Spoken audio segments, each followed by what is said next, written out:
Leo Dan. Ese es el nombre que importa esta noche. Un domingo cualquiera en los estudios de Televisa, Raúl Velasco le lanzó a ese cantante la única pregunta que había estado esquivando durante 3 décadas. Leo Dan esbozó una sonrisa. Luego, esa sonrisa desapareció. Se hundió en un silencio que reveló más que toda una vida de entrevistas.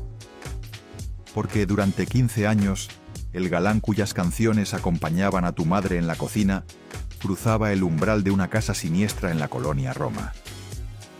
Lo que ocurría puertas adentro es de lo más tenebroso que guarda el mundo del espectáculo latinoamericano.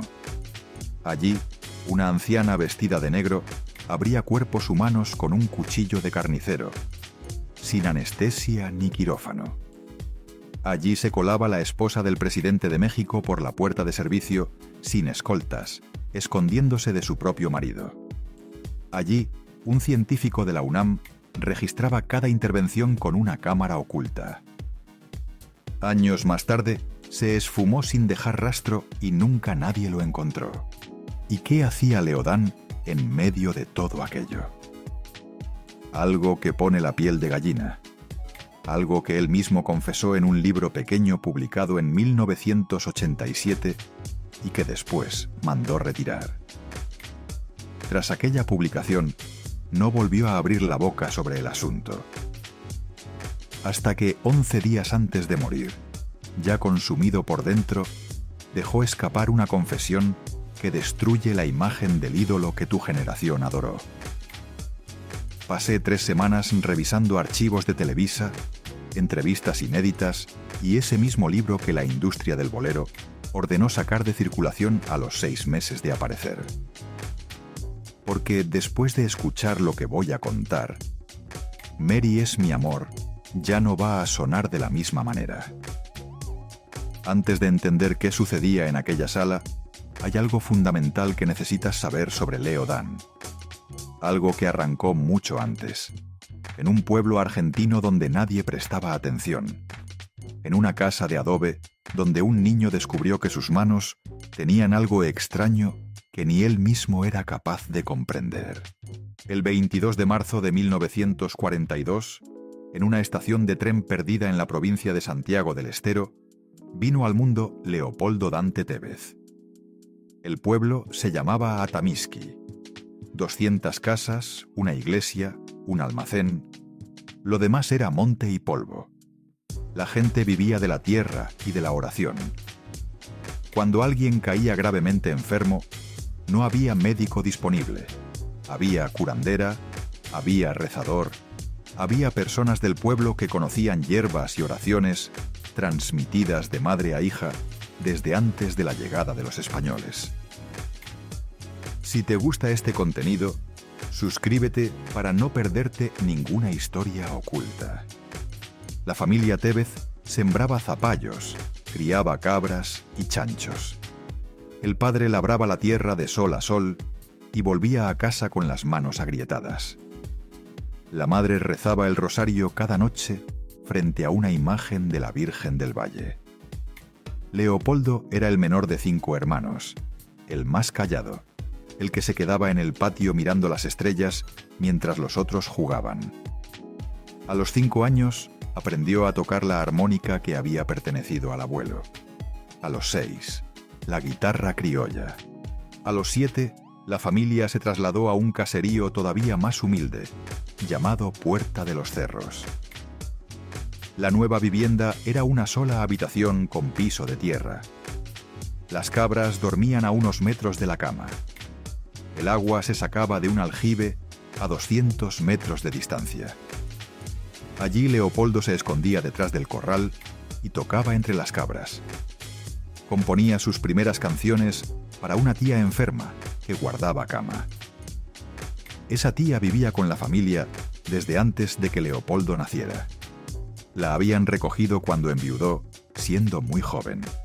Dormía en una pieza pequeña al fondo de la casa. Esa pieza es importante, porque lo que allí ocurrió es la primera pieza del rompecabezas que va a unir todo lo que vamos a contar esta noche. La tía se estaba muriendo de algo que el médico del pueblo no supo nombrar. La fiebre le subía por las noches, deliraba, llamaba al marido muerto. La familia ya había aceptado lo inevitable y había comenzado a guardar dinero para el cajón. Una tarde de marzo, Leopoldo, que tendría unos 8 años, entró al cuarto donde ella dormía. La luz se filtraba por una rendija en la persiana. La tía respiraba con dificultad y tenía la frente brillante de sudor. El niño se acercó a la cama y le apoyó la palma de la mano en la frente. Solo eso, una palma de niño contra una frente de mujer adulta. Sintió algo que después intentó explicar muchas veces y nunca pudo. Un calor que le subía por el brazo, una sensación que describiría décadas más tarde como un escalofrío al revés, como si la fiebre de la tía pasara a su propio cuerpo, como si algo abandonara a aquella mujer y se instalara en él. Esa misma noche, la tía abrió los ojos por primera vez en una semana. La fiebre bajó, pidió agua, pidió una sopa. El médico llegó al día siguiente desde el pueblo grande. La examinó, le tomó el pulso, le miró la lengua, le revisó las pupilas y dijo en voz baja que era inexplicable, que él tenía a esa mujer desahuciada desde hacía 2 semanas y no entendía cómo había mejorado de un día para el otro. La tía vivió 4 años más. Murió en 1954 de otra cosa, sin volver a sufrir fiebres altas. Lo que pasó aquella tarde en el cuarto del fondo, la madre de Leopoldo lo guardó como un secreto. Le dijo al niño que no contara nada, que la gente del pueblo iba a empezar a hablar, que vendrían a pedirle cosas, que su don, si era un don, era mejor dejarlo descansar. Leopoldo lo archivó en un rincón de la cabeza y siguió cantando. Pero las manos no olvidan lo que hacen, y 30 años después, esas mismas manos lo meterían en la sala más oscura de la Ciudad de México. A los 16 años formó su primera banda, Los Troveros. Tocaban en bodas y bautizos por el monte santiagueño y cobraban con comida y con 1 litro de vino para el padre. A los 18 fundó otra agrupación más moderna, llamada Los Demonios del Ritmo. Le decía a su madre que iba a ser cantante. Ella se reía y le respondía que primero terminara la escuela, que de cantante nadie come. A los 20 agarró sus 2 camisas, su guitarra y un boleto de tren. Llegó a Buenos Aires en 1962 con 200 pesos en el bolsillo. Las primeras 2 semanas durmió en una pensión de Constitución. Comía pan con grasa 1 vez al día. Hizo audiciones en 5 discográficas. 4 lo rechazaron. La quinta, CBS, lo escuchó 2 minutos y le hizo firmar un contrato esa misma tarde.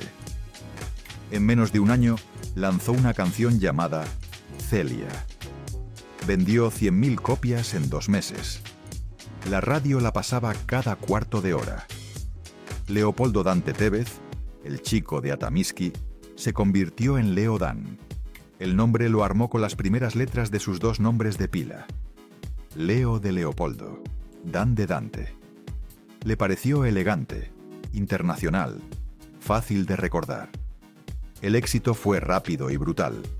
A los 22 años llenaba teatros en Buenos Aires, Montevideo y Asunción. A los 23 tenía programa propio en Canal 9 de Argentina, llamado Bajo el signo de Leo.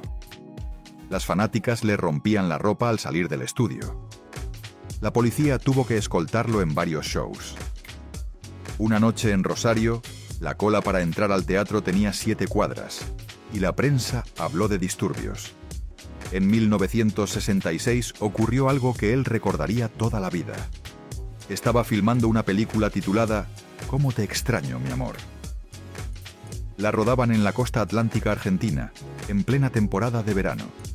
En el reparto había una reina de belleza, Miss Mar del Plata, 1966. Una rubia delgada de 22 años llamada Marieta.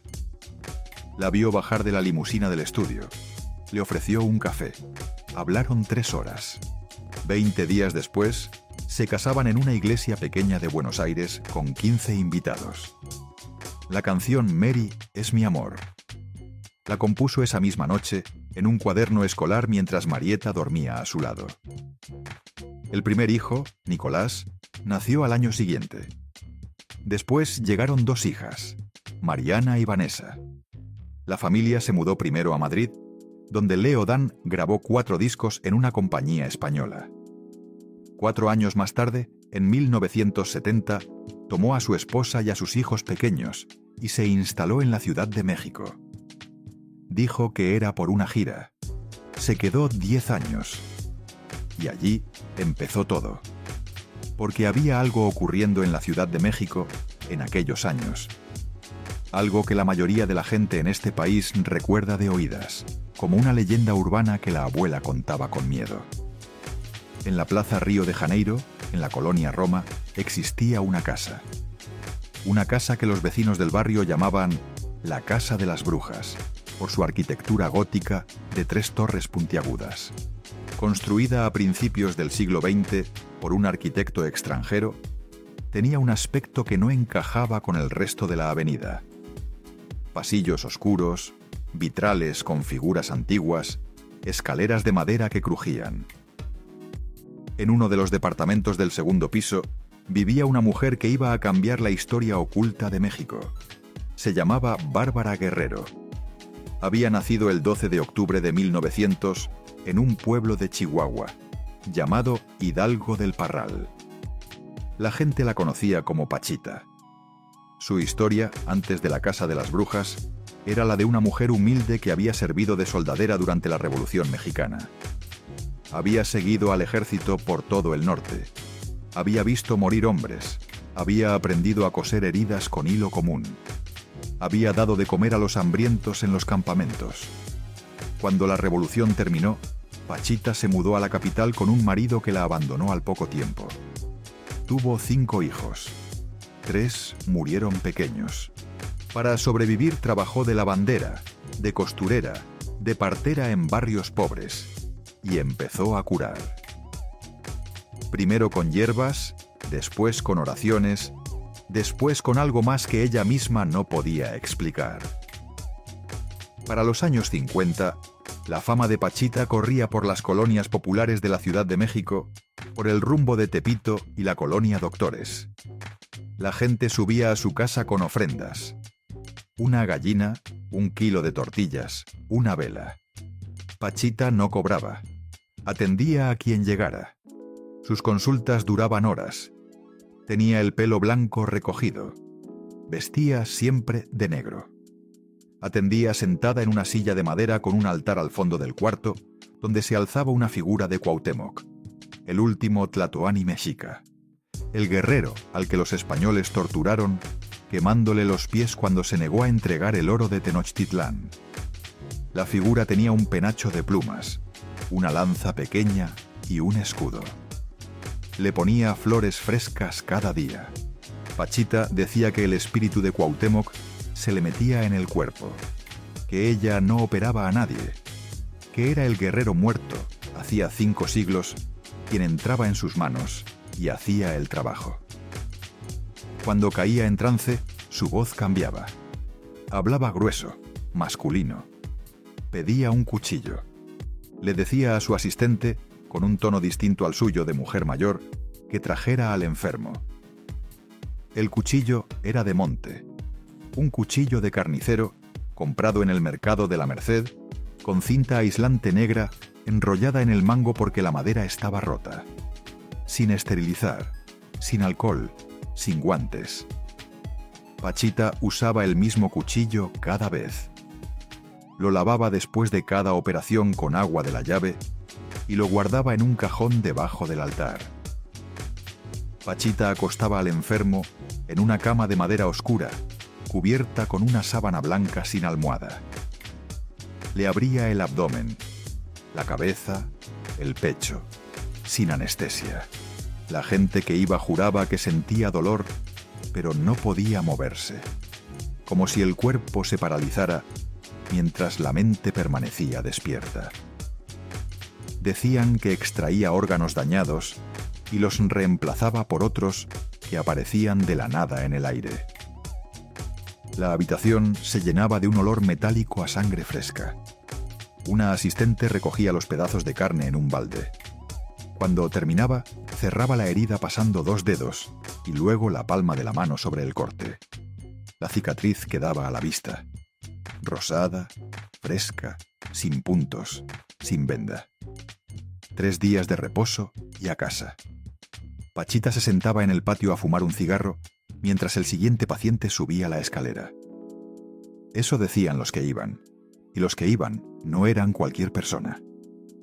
¿Cómo fue que el dulce baladista de Mary es mi amor terminó sentado en aquella sala oscura junto a una mujer que extraía hígados con un cuchillo de mercado? Leo Dan nunca explicó con claridad cómo llegó a la casa de las brujas. En distintas entrevistas dio versiones diferentes. Una vez dijo que lo llevó un periodista argentino enfermo, otra vez que un colega cantante, otra vez que un médico amigo de la familia. Lo que sí está documentado, lo que él mismo admitió, es que en algún momento de los años 70 comenzó a frecuentar aquella casa. Iba sin avisar a nadie, se sentaba en un rincón y miraba. Y entonces sucedió lo del domingo. Siempre en domingo era el programa más visto de América Latina. 4 horas en vivo, 32 países, más de 300 millones de espectadores cada fin de semana. El presentador era Raúl Velasco, un hombre nacido en Guanajuato en 1933 que había comenzado como periodista de espectáculos en los años 50. No era un presentador frívolo.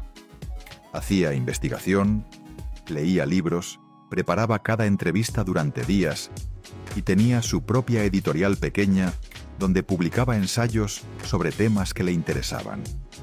Aquella tarde de domingo, Leo Dan estaba sentado en el sillón de invitados. Iba a presentar una canción nueva. Su esposa, Marieta, lo esperaba en el camerino. Sus hijos miraban el programa desde la casa familiar en Polanco. Todo transcurría como cualquier entrevista normal. Hablaron de la gira que estaba haciendo Leo Dan, de los discos que estaba grabando, de los hijos. Hasta que Raúl Velasco abrió un libro que tenía a su lado. Pastas duras, páginas amarillentas. Era un libro de un científico mexicano, titulado Pachita, publicado un año antes por una editorial pequeña de la UNAM. Velasco lo había estado leyendo esa semana, con marcador en mano, subrayando frases. Había llegado a una página específica marcada con un papel. Velasco miró a Leo Dan. La sonrisa de presentador se le borró del rostro. Habló más despacio y dijo lo que nunca debió decirse en televisión nacional. Dijo que la curandera Pachita, ya fallecida, realizaba operaciones con un cuchillo sin necesidad de anestesia, que extraía los órganos enfermos del cuerpo de los pacientes, y que en el libro que sostenía en las manos, escrito por un investigador serio de la UNAM, se mencionaba un dato muy concreto. Y entonces llegó la frase que dejó al cantante helado en su asiento. Velasco le dijo que el escultor Víctor Manuel Contreras, un artista reconocido de Cuernavaca, cuyas obras están en museos de medio mundo, le había confirmado personalmente que Leo Dan ayudaba a Pachita en aquellas operaciones, que con sus manos detenía las hemorragias y cerraba las heridas. El estudio se quedó en silencio. La cámara 2 enfocó al cantante. La cámara 1 se quedó en Velasco esperando la respuesta. El público en las gradas dejó de aplaudir. Por unos segundos, el único sonido en el set era el zumbido de los focos. Leo Dan no negó. Habría sido lo más fácil. Reírse, decir que era un disparate, cambiar de tema. Cualquier otro lo habría hecho. Leo Dan no. Lo que dijo, palabra por palabra, fue lo siguiente. Lo dijo despacio, mirando al piso, como quien confiesa algo que llevaba muchos años guardado.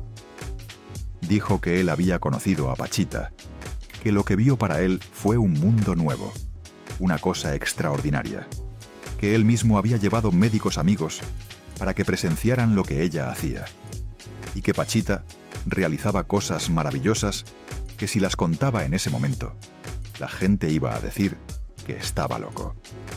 Después se cerró. Raúl Velasco no insistió. Pasaron a la canción. Leo Dan se levantó del sillón, caminó al centro del estudio, agarró el micrófono y cantó: Te he prometido, como si nada hubiera pasado. Pero los ojos no se le secaban. Los productores del programa en la cabina se miraron. Esa parte de la entrevista jamás volvió a emitirse en ninguna repetición posterior. Después de aquel domingo, Leo Dan tomó una decisión que cambiaría su carrera para siempre. Nunca más volvió a hablar del tema en televisión abierta. El video de aquella entrevista existe. Está enterrado en algún archivo polvoriento de Televisa. Algunos fans lo subieron a internet en versiones recortadas, con mala calidad y audio distorsionado. La toma completa nunca se ha vuelto a emitir. La compañía no la incluye en sus recopilaciones de Siempre en Domingo. Cuando alguien la solicita por los canales oficiales, le responden que no encuentran el archivo. Y por una razón muy concreta, que veremos más adelante, Marieta Tevez, la esposa de Leo Dan, vio aquella noche cómo su marido llegó a la casa, se metió al baño y se quedó allí más de 1 hora. Cuando salió, tenía los ojos rojos. No quiso cenar. Se acostó temprano y le pidió que lo dejara solo. Marieta no le preguntó qué había pasado. Sabía. Era la única persona en el mundo que tenía la historia completa de lo que Leo Dan había vivido en la Casa de las Brujas. Y nunca dijo una palabra de eso a la prensa. Pero antes de eso hay algo que debes saber. Leo Dan no era el único artista famoso que había estado en aquella sala. Había una lista larga. Una lista que conecta el espectáculo, la ciencia y el poder político de México de una manera que pocos se atreven a mencionar en voz alta. El primero de esa lista no era un artista latino. Era un músico estadounidense, un genio del jazz llamado Charles Mingus. En junio de 1978, el presidente Jimmy Carter organizó un festival de jazz en el jardín de la Casa Blanca, con motivo del aniversario número 25 del Festival de Jazz de Newport. Charles Mingus, el contrabajista más respetado de su generación, llegó al evento en silla de ruedas. Tenía esclerosis lateral amiotrófica, la enfermedad de Lou Gehrig. Los médicos del Death Memorial Sloan Kettering de Nueva York le habían dado 6 meses de vida. Carter lo abrazó frente a las cámaras del país. Mingus lloró en silencio, sin poder mover los brazos para corresponder el abrazo. En ese mismo evento, el saxofonista Gerry Mulligan se le acercó al final de la noche. Le dijo que conocía a una mujer en México, una curandera. Le contó que una amiga francesa de Mulligan había vuelto a caminar después de un accidente automovilístico gracias a esa mujer. Le pasó una dirección anotada en una servilleta. Plaza Río de Janeiro. Colonia Roma, Ciudad de México. Casa de las Brujas. 3er piso, preguntar por Pachita.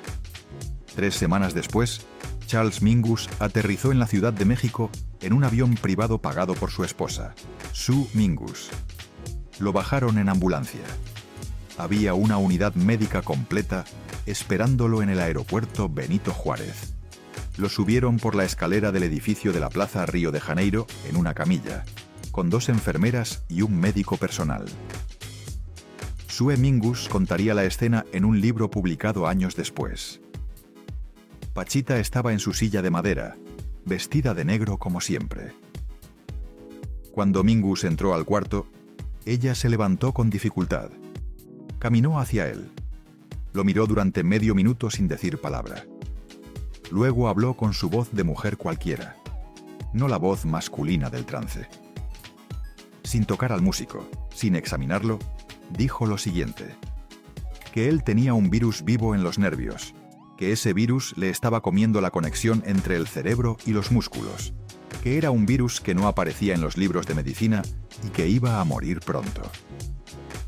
Sue Mingus le preguntó si podía hacer algo. Pachita negó con la cabeza. Le dijo que ya era demasiado tarde, que el cuerpo de Mingus no aguantaría una operación, que lo único posible era prepararlo para el viaje al otro lado. Le dio una bendición sencilla, sin cobrar, sin promesas. Mingus y su esposa se quedaron en Cuernavaca durante los meses siguientes. Ella esperaba un milagro. Charles Mingus murió el 5 de enero de 1979. Tenía 56 años. Sue Mingus escribiría años después, en un libro de memorias titulado Tonight at Noon, que aquella sesión con Pachita fue lo último que su marido recordó con claridad antes del final, y que después de visitarla, Charles había estado en paz, sin miedo, como si la mujer del cuchillo le hubiera quitado el peso de no saber. Y Mingus fue solo el primero. Después llegó Alejandro Jodorowsky, el director chileno de El Topo y La Montaña Sagrada, el escritor de Psicomagia. Jodorowsky tenía un problema en el hígado a finales de los años 70. Había vivido como vivían muchos cineastas de aquella década: cocaína, alcohol, comida en exceso, noches sin dormir. El hígado le falló. Los médicos le dijeron que necesitaba un trasplante. Jodorowsky no quiso operarse en un hospital. Subió a la casa de las brujas acompañado de un amigo escritor mexicano. Pachita lo recibió, lo acostó, llamó a su asistente y pidió el cuchillo. Lo que pasó después, Jodorowsky lo escribiría en su libro La danza de la realidad, publicado en 2001. Padeció el dolor más grande que había sentido en su vida. Dijo que el olor a sangre era brutal, que vio cómo Pachita le sacaba un pedazo de carne oscura del costado y le insertaba otra masa de carne en el mismo lugar, y que la herida cerraba sin puntos ni sutura frente a sus propios ojos. Después no recordaba más. Despertó 3 horas después en un cuarto contiguo con un té caliente en la mano. Se fue caminando. El hígado, según Jodorowsky, le funciona bien hasta el día de hoy. El director chileno, hoy nonagenarayo, sigue dando entrevistas, sigue publicando libros y sigue diciendo que aquella tarde en la colonia, Roma cambió su forma de entender el cuerpo humano. Después llegó Roberto Carlos, el cantante brasileño que llenaba estadios. Visitó a Pachita varias veces durante los años 70. Tenía un hijo enfermo con problemas neurológicos. La prensa brasileña de la época rastreó algunos viajes del cantante a la Ciudad de México sin explicación oficial. Roberto Carlos nunca dio detalles públicos, pero un periodista mexicano llamado Jacobo Zabludovsky, en una entrevista privada que después circuló en reducidos círculos de prensa, confirmó las visitas a la colonia Roma. Después llegó Ofelia Guilmain, la gran actriz de la época de oro del cine mexicano. Tenía un cáncer de pecho diagnosticado a finales de los 70. Subió 3 veces a la casa de las brujas. Cuando volvió a sus médicos en el hospital privado donde se atendía, los doctores no encontraron el tumor. La actriz vivió hasta 2005. Después llegó Salvador Freixedo, el exjesuita español dedicado a investigar lo paranormal. Después llegó un investigador estadounidense llamado Stanley Krippner, doctor en psicología por la Universidad del Norte de Texas. Después llegó un antropólogo cubano-estadounidense llamado Alberto Villoldo. Todos escribieron sobre Pachita. Todos describieron lo mismo. Todos dijeron que no podía explicarse con la ciencia que conocían. Y entonces llegó el nombre que cambia todo. Hay un nombre en esa lista que conecta a Leodán con el poder más alto de México. Un nombre que todavía hoy, en esta misma generación, pocos se atreven a pronunciar. El nombre era Carmen Romano, la esposa del presidente de México. Pero antes de explicarte cómo Carmen Romano cambia todo, hay otra escena. Una escena que Leo Dan dejó escapar una sola vez, en una revista provincial argentina llamada La Capital, en el año 2013. Una escena que la mayoría de los periodistas pasaron por alto porque no entendieron lo que estaban escuchando, y que cambia para siempre la manera de mirar al cantante. Ocurrió así. Muchos años después, en un aeropuerto que él creía que era Houston, Texas, un hombre desconocido lo agarró del brazo. Mexicano de mediana edad, lentes gruesos, con la mirada de alguien que llevaba años esperando ese momento. Le dijo que su hija había estado a punto de morir. Cáncer infantil. Los médicos del Hospital Infantil de México ya no daban esperanza. Todo estaba perdido. Hasta una tarde cualquiera, en una sala de espera, cuando Leo Dan pasó cerca de ellos. No había cámaras, no había prensa, no había escenario. Solo una niña con fiebre, una madre llorando y el cantante. El hombre juró que Leo Dan se acercó sin que nadie se lo pidiera. Le puso la mano en la frente a la niña, no dijo nada y se fue. Esa misma noche, según aquel padre, la fiebre desapareció. Los estudios comenzaron a cambiar. La niña no murió. Años después, se convirtió en ingeniera química, se casó y tuvo 2 hijos. Y aquel hombre, en medio del aeropuerto, le mostró una fotografía familiar como si estuviera devolviendo una deuda imposible de pagar. Entonces Leo Dan respondió algo que explica todo lo que viene después. Dijo, palabra por palabra, que no recordaba nada. No recordaba a la niña. El hospital se le había borrado por completo. No recordaba haber puesto la mano sobre su frente. No recordaba haber hecho absolutamente nada, como si otra persona hubiera estado allí en su lugar. Y esa frase es mucho más peligrosa de lo que parece. Porque si Leo Dan decía la verdad, entonces durante años ocurrió algo alrededor de él que ni él mismo podía explicar. Cuando el periodista de La Capital le preguntó cómo explicaba todo aquello, Leo Dan repitió lo que había dicho durante décadas: que él no tenía ningún don, que cuando algo así pasaba era la fe, era Jesucristo curando a través de él, que él era solo un instrumento. Pero el periodista, sentado frente al cantante, notó algo. Notó que Leo Dan no estaba diciéndolo para convencerlo a él. Lo estaba diciendo para convencerse a sí mismo. Aquellas anécdotas eran muchas. En Argentina lo perseguían enfermos. En México lo señalaban con el dedo en los aeropuertos. En España, durante los años que vivió allí, una mujer de Málaga llegó a publicar una carta abierta diciendo que Leo Dan le había sanado un tumor en el pecho con solo darle un beso en la frente al final de un concierto. Esa carta circuló en una revista pequeña de la Costa del Sol y después desapareció. Leo Dan no podía con eso. No podía con la pregunta de qué le pasaba a sus manos cuando tocaba a alguien enfermo. Por eso, en 1987, hizo algo que ningún cantante latino de su nivel se había atrevido a hacer. Escribió un libro.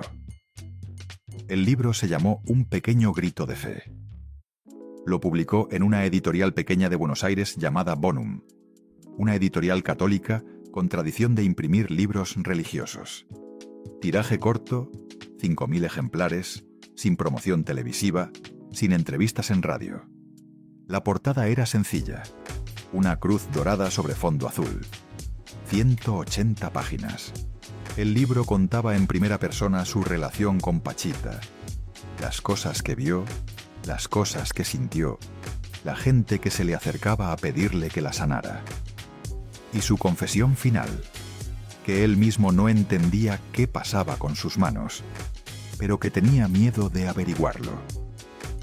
En una página específica, la página 112, Leo Dan escribió una frase que pocos críticos notaron: que en aquella casa de México había visto cosas que iban contra todo lo que la Iglesia Católica le había enseñado, pero que también había visto la mano de Dios trabajando de formas que ni los sacerdotes ni los científicos podían explicar. El libro se agotó en 6 meses. La editorial pidió permiso para reimprimir.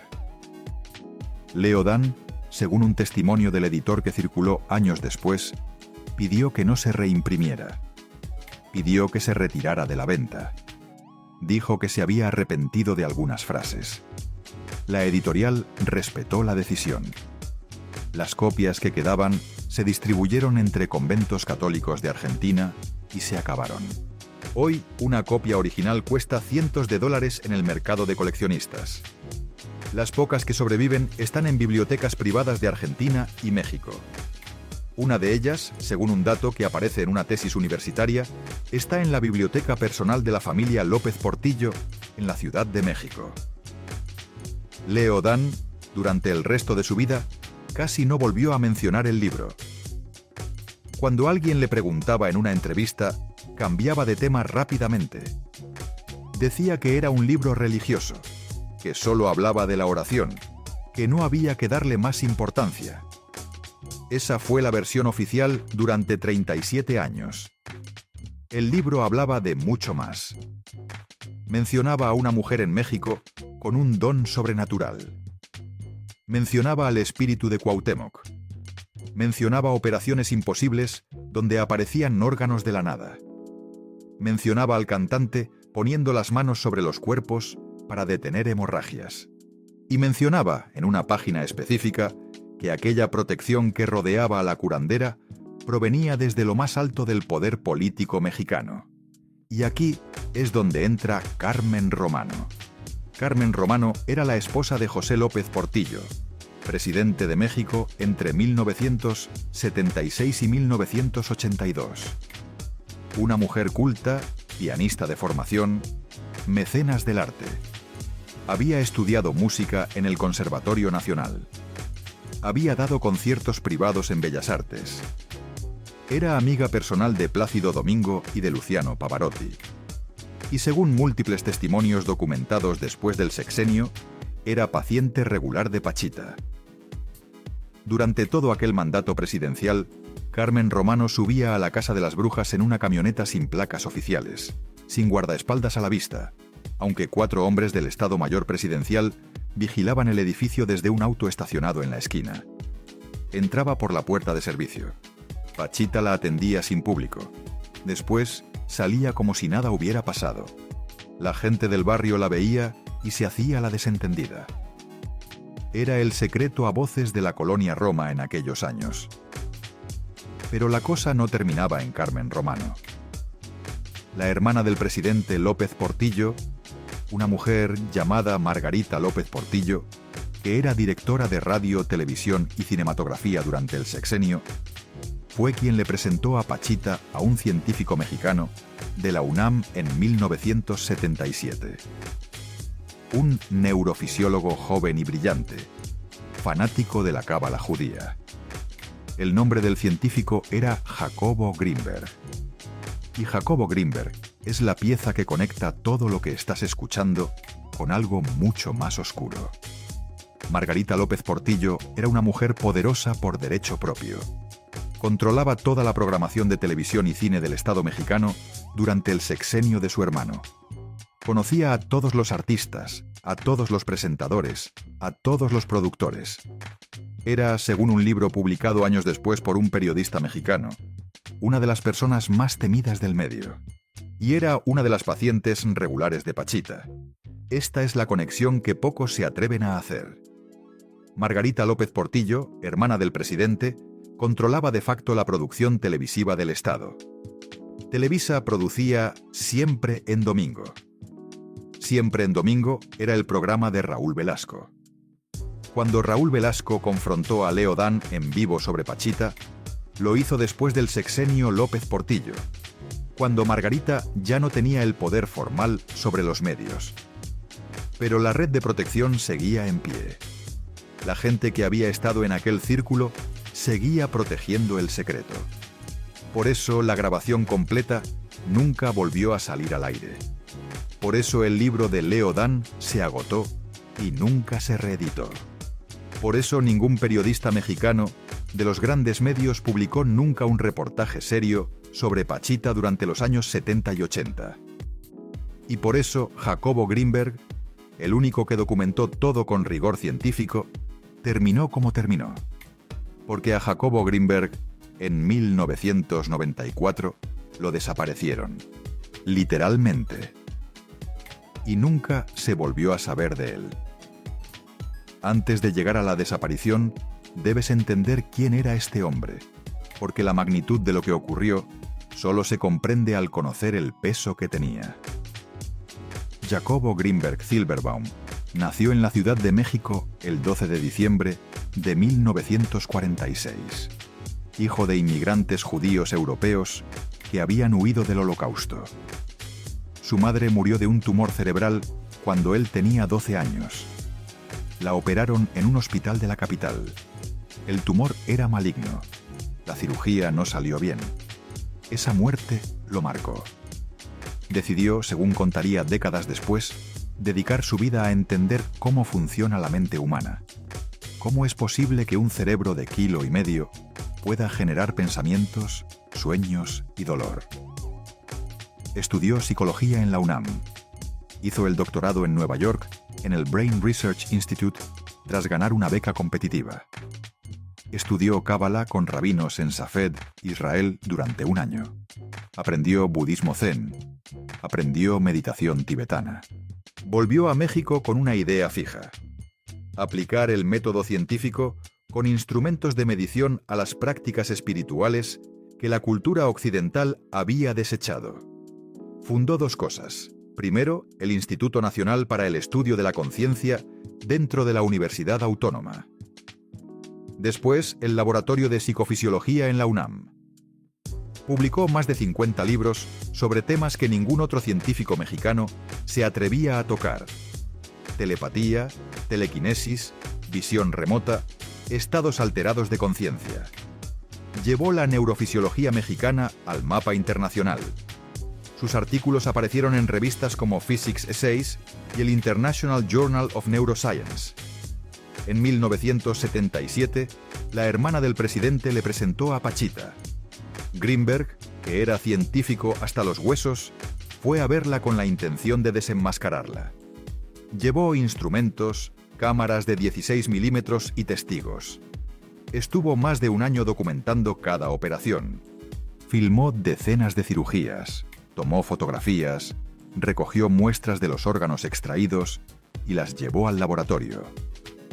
Al final escribió un libro académico titulado Pachita, publicado en 1984 por la editorial IMPEC, donde llegó a una conclusión que puso a la comunidad científica mexicana en su contra: que Pachita era real, que las operaciones eran reales, que las muestras de tejido analizadas en el laboratorio correspondían a tejido humano vivo, y que había una explicación científica para lo que ocurría. La llamó teoría sintérgica, una teoría que sostenía que la realidad no es lo que parece, que el cerebro humano interactúa con un campo de energía universal al que llamó la latis, y que ese campo, bien manipulado por una mente entrenada, permite materializar y desmaterializar materia, permite curar lo incurable. La comunidad científica de México lo destrozó. La UNAM le retiró parte del financiamiento. Sus colegas lo evitaban en los pasillos del campus. Lo llamaron charlatán. Lo borraron de algunas publicaciones académicas. Pero Grinberg siguió. Solicitó becas en el extranjero. Empezó a viajar a Estados Unidos sin avisar a sus superiores en la UNAM. Hacía trayectos cortos.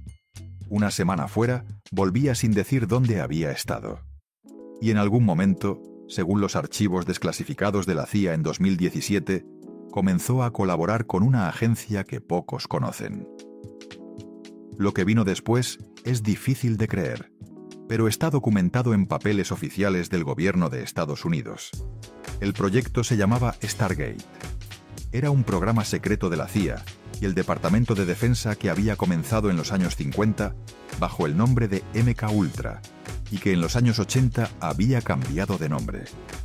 Estudiaban telepatía, estudiaban visión remota, la capacidad de percibir lugares y eventos a distancia con la mente. Querían entrenar a soldados para leer documentos cerrados a kilómetros de distancia. Querían usar lo paranormal para la Guerra Fría, espiar a los soviéticos sin satélites, descubrir lo que los soviéticos también estaban investigando, porque el KGB tenía un programa paralelo. Greenberg viajaba a Boulder, Colorado, sin avisar a nadie en México, sin registrarse oficialmente con el sello de la UNAM. Colaboraba con una universidad local que tenía contratos secretos con el Pentágono. Llevaba sus investigaciones sobre la teoría sintérgica, los archivos de Pachita, cintas de audio donde la curandera entraba en trance, muestras de tejido. Y llevaba algo más, una hipótesis que, de confirmarse, podía cambiar el curso de la Guerra Fría. La hipótesis de que dos cerebros entrenados pueden comunicarse a distancia sin importar los kilómetros que los separen. Greenberg lo llamó el potencial transferido. En sus experimentos, dos meditadores se sentaban en habitaciones aisladas eléctricamente a varios metros de distancia. Uno recibía un estímulo visual. El otro, conectado a un electroencefalograma, mostraba una respuesta cerebral idéntica, sin que hubiera comunicación física posible. Los datos los publicó en 1994 en la revista Physics Essays. El artículo apareció en septiembre de aquel año. 3 meses después, Jacobo Greenberg desapareció. El 8 de diciembre de 1994, 4 días antes de cumplir 48 años, salió de su casa de la Ciudad de México por la mañana. Llevaba una mochila pequeña. Le dijo a la asistente que iba a la universidad. Nunca llegó. Su familia tenía preparada una fiesta sorpresa para el 12 de diciembre, con todos sus hermanos, sus colegas de la UNAM, sus alumnos y su hija pequeña Estusia. Greenberg nunca llegó. Nadie lo vio nunca más. Su esposa, Teresa Mendoza, también desapareció poco después. Algunos amigos contaron a la prensa que Greenberg le tenía miedo a Teresa en los últimos meses, que ella vaciaba la cuenta bancaria cuando él no estaba, que sacó los manuscritos del científico de la Casa de la Ciudad de México y de la Casa de Amatlán, en Morelos, una semana antes de la desaparición. Esos manuscritos nunca aparecieron. Discos duros con datos de los experimentos, tesis completas escritas a mano, cuadernos de campo de los trabajos con Pachita, todo se esfumó. El caso lo investigó un agente llamado Clemente Padilla, en mayo de 1995. La conclusión oficial fue que no había conclusión. 0 pistas, 0 cuerpo, 0 explicación. La policía mexicana cerró el expediente. Pasaron 20 años. En 2017, la CIA desclasificó parte de los documentos del proyecto Stargate, y allí apareció el nombre de Jacobo Greenberg. Un artículo suyo titulado en inglés, documentando los viajes a Boulder, documentando la colaboración, documentando que el científico mexicano había estado dentro del programa secreto durante años. El año pasado, en 2024, salió un documental dirigido por el catalán Ida Cuellar, titulado El secreto del Dr. Greenberg. La hija del científico, Estusia, dio entrevistas y confesó que en 2016, cuando la familia lo declaró legalmente muerto y pudo acceder a su cuenta bancaria, descubrió algo escalofriante. Alguien había estado retirando dinero de esa cuenta meses antes. Alguien con la firma de Jacobo Greenberg, 22 años después de su desaparición. La única persona legalmente autorizada para sacar dinero de esa cuenta era el propio Jacobo, que estaba desaparecido desde 1994. O alguien tenía acceso a su firma, o Jacobo Greenberg estaba vivo en algún lugar. Y aquí es donde la historia se cruza con Leo Dan otra vez. Porque el científico que documentó las operaciones de Pachita, el hombre que tenía las pruebas escritas, los videos, los testimonios firmados, las grabaciones de audio, ese hombre se esfumó. Sus manuscritos se esfumaron. Sus discos duros se esfumaron. Solo quedaron los libros publicados, censurados por la propia comunidad científica mexicana. Y solo quedaba un testigo vivo. Un testigo que había estado en aquella sala. Un testigo que había puesto las manos sobre los cuerpos. Un testigo que había escrito un libro pequeño, casi olvidado, que en sus páginas guardaba la verdad de lo que ocurrió en la Plaza Río de Janeiro durante 15 años. Ese testigo era Leo Dan. Y Leo Dan cayó. Cayó durante 30 años. Cayó cada vez que un periodista le preguntaba. Cayó en cada gira. Cayó en cada disco. Cayó en cada entrevista de televisión.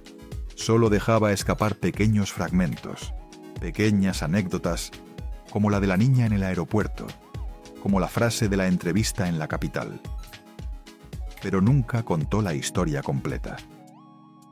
Y aquí viene algo que duele decir. Algo que él mismo confesó antes de morir. Algo que cambia la forma en que tu generación recuerda al cantante de Mary, Es mi amor. El curandero no se pudo curar a sí mismo. El 22 de diciembre de 2024, faltaban 10 días para que el año terminara. Leo Dan dio una entrevista por video con la presentadora española Alejandra Rubio. Ya estaba en su casa de Miami. Ya había suspendido los últimos shows de su gira El adiós de una leyenda. Ya pesaba menos de lo que había pesado en 50 años. Tenía la piel amarillenta. Le costaba respirar. Hablaba pausado, con la voz baja, como si cada palabra le costara aire. La entrevista debía ser corta. Una promoción rutinaria del cierre de su gira de despedida. La presentadora le preguntó cómo se sentía. Y Leo Dan, sin que nadie se lo pidiera, soltó algo terrible. Dijo que se acababa de hacer una paracentesis. La paracentesis, para quien no la conoce, es un procedimiento médico que se le practica a personas con cirrosis hepática avanzada. Cuando el hígado deja de funcionar bien, el líquido se acumula en el abdomen y lo hincha como un globo. Los médicos insertan una aguja gruesa por la pared del estómago y van extrayendo ese líquido. A veces sacan 2 litros, a veces 5. Y hay que repetirlo cada pocas semanas porque el líquido vuelve a acumularse. Leo Dan dijo sin filtros que le sacaban líquido del estómago cuando se acumulaba, que su hígado a veces dejaba de responder. La presentadora se quedó muda, sin saber qué preguntar. Leo Dan siguió hablando despacio, con el pudor de un hombre viejo que sabe que se está acabando. Dijo que había estado 2 meses internado en un hospital. No dijo cuál, ni en qué ciudad. Dijo que estaba anémico. Dijo que le tuvieron que hacer muchas cosas para recuperarlo. Y entonces llegó la frase que quedó grabada en cada periódico hispano del día siguiente. Dijo que su hígado no respondía bien por tanto alcohol que él le había dado al cuerpo en su juventud. Leo Dan, el dulce baladista, había sido alcohólico durante años. Lo escondió toda la vida. Lo confesó 11 días antes de morir. Las personas que estuvieron cerca de él en los años 70 y 80 confirmaron después que Leo Dan tomaba whisky desde el desayuno, que llevaba siempre un termo con licor en sus giras, que en su pueblo natal de Atamisqui, los amigos de la juventud recordaban cómo el cantante volvía cada cierto tiempo y se encerraba a beber con ellos varios días seguidos, que Marieta llamaba a sus amigas para pedirles que lo cuidaran, y que en alguna ocasión, durante una grabación en Madrid, lo tuvieron que internar en una clínica privada para desintoxicarlo antes de seguir grabando. El alcohol era la única manera de apagar lo que sentía en las manos. Lo único que silenciaba la corriente que él decía sentir cuando alguien enfermo se le acercaba. El cura de su parroquia en Buenos Aires, un hombre que lo confesó durante 40 años, le había dicho una vez en privado, según un testimonio recogido por un biógrafo argentino, que el alcohol era el escudo de Leo Dan contra algo que él no quería aceptar. el cuerpo de Leo Dan se destruyó por dentro. Cirrosis, diabetes, hipertensión, anemia. Los médicos en Miami hacían lo que podían. La paracentesis le salvaba la vida cada pocos meses, pero la situación empeoraba. El 1 de enero de 2025, a primera hora de la mañana, su familia publicó un comunicado en redes sociales. La noticia recorrió el mundo en menos de una hora. Leo Dan había muerto en Miami a los 82 años. La familia no dio una causa de muerte oficial. Solo escribieron que había vuelto a la luz pura del Padre Celestial. Y citaron una frase del Evangelio de Juan, capítulo 11, versículo 25. La frase que Jesús le dice a Marta antes de resucitar a Lázaro. Yo soy la resurrección y la vida. El que cree en mí, aunque muera, vivirá. El día anterior, el 31 de diciembre, Leo Dan había publicado su último mensaje en redes sociales. Un video corto de fin de año, un mensaje de gratitud a sus seguidores. La frase decía: muchas gracias por acompañarme en el 2024. Muchas bendiciones para todos. Lo subió de noche. A la mañana siguiente había muerto. Y aquí ocurrió algo que pocos periódicos se atrevieron a contar. Marieta Tevez, su esposa desde hacía 58 años, no dio una sola entrevista. 3 hijos, 100 giras juntos, una vida entera al lado del cantante. Marieta sabía todo. Sabía del libro de 1987. Sabía de la Casa de las Brujas. Sabía de Pachita. Sabía de las manos de Leo Dan y de las hemorragias. Marieta era la única persona viva que tenía la historia completa. Pero era una mujer educada en otra época. Una época en que la esposa de un cantante no hablaba en público sin permiso del marido. Y el marido ya no podía dárselo. Los hijos también callaron. Nicolás, Mariana, Vanessa. Las únicas declaraciones de la familia se limitaron a hablar de la fe del padre, de su devoción a la Virgen del Valle del pueblo natal, de su gratitud con los fans. Nadie mencionó el libro retirado. Nadie mencionó la colonia Roma. Nadie mencionó el cuchillo de monte, ni a la mujer vestida de negro que lo había marcado para siempre. El silencio fue la herencia que Leo Dan les dejó a los suyos. El último testigo de la Casa de las Brujas se fue sin abrir la boca. Y aquí es donde tienes que detenerte. Porque la historia que acabo de contarte no termina con la muerte de Leo Dan. Termina con una pregunta que nadie ha respondido. ¿Por qué?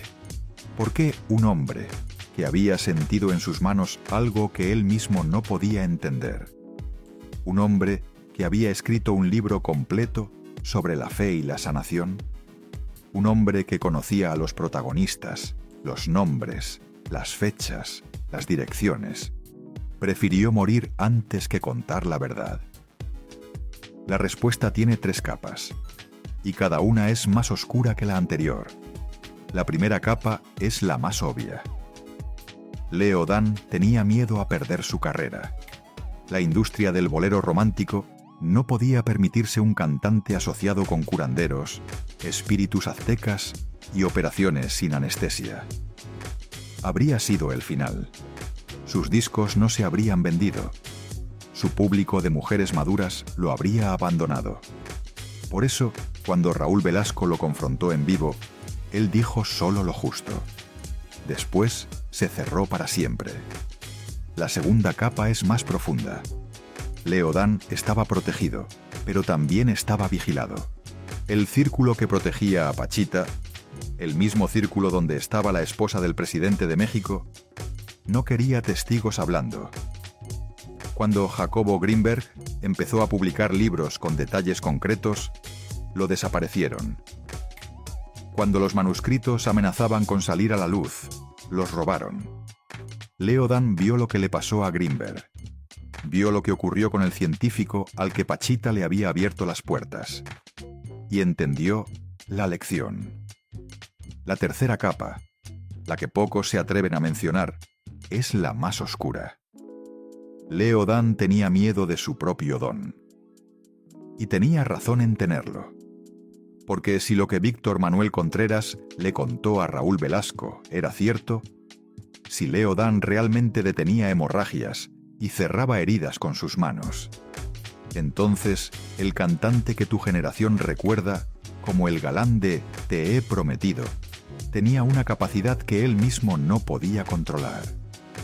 Una capacidad que aparecía sola, sin que él se diera cuenta. Una capacidad que él relacionaba con su fe en Jesucristo, pero que también podía relacionarse con algo mucho más antiguo. Algo que Pachita le había enseñado a despertar y que nadie le había enseñado a apagar. Por eso escribió el libro y lo escondió. Por eso pidió perdón en la última entrevista. Por eso confesó el alcohol. Porque el cuerpo de Leo Dan se destruyó por dentro durante 50 años. El cuerpo de un hombre que cargaba algo que no quería cargar. El alcohol fue la forma de apagar lo que sentía en las manos. Y eso lo mató. El 29 de septiembre de 1979, 8 meses después de la muerte de Charles Mingus, Pachita murió de causas naturales en la Ciudad de México. Tenía 79 años. Sus pacientes famosos no fueron al funeral. Solo unos cuantos vecinos y una hija discreta que vivía en provincia. El 8 de diciembre de 1994, Jacobo Greenberg desapareció sin dejar rastro. La investigación se cerró sin conclusiones. El Estado mexicano nunca dio una respuesta oficial. El 21 de marzo de 2006, Raúl Velasco murió de un ataque al corazón. La grabación completa de Siempre, en domingo, donde confrontó a Leo Dan, está enterrada en algún archivo de Televisa. Solo circulan fragmentos de mala calidad por internet. El 1 de enero de 2025, Leo Dan murió en Miami a los 82 años. Después de 58 años de matrimonio con Marieta Tevez, después de 3 hijos, después de 2000 canciones compuestas, después de 40 millones de discos vendidos. Y después de medio siglo, cargando un secreto que no pudo soltar. El último testigo se fue. Las canciones de Leo Dan van a seguir sonando en las radios de provincia, en las cocinas, en los velorios, en las tardes lentas.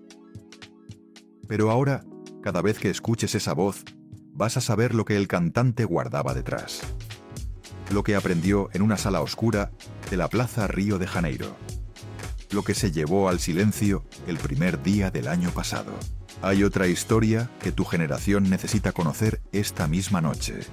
Otra historia de un ídolo mexicano que cargó un secreto demasiado pesado durante toda su vida.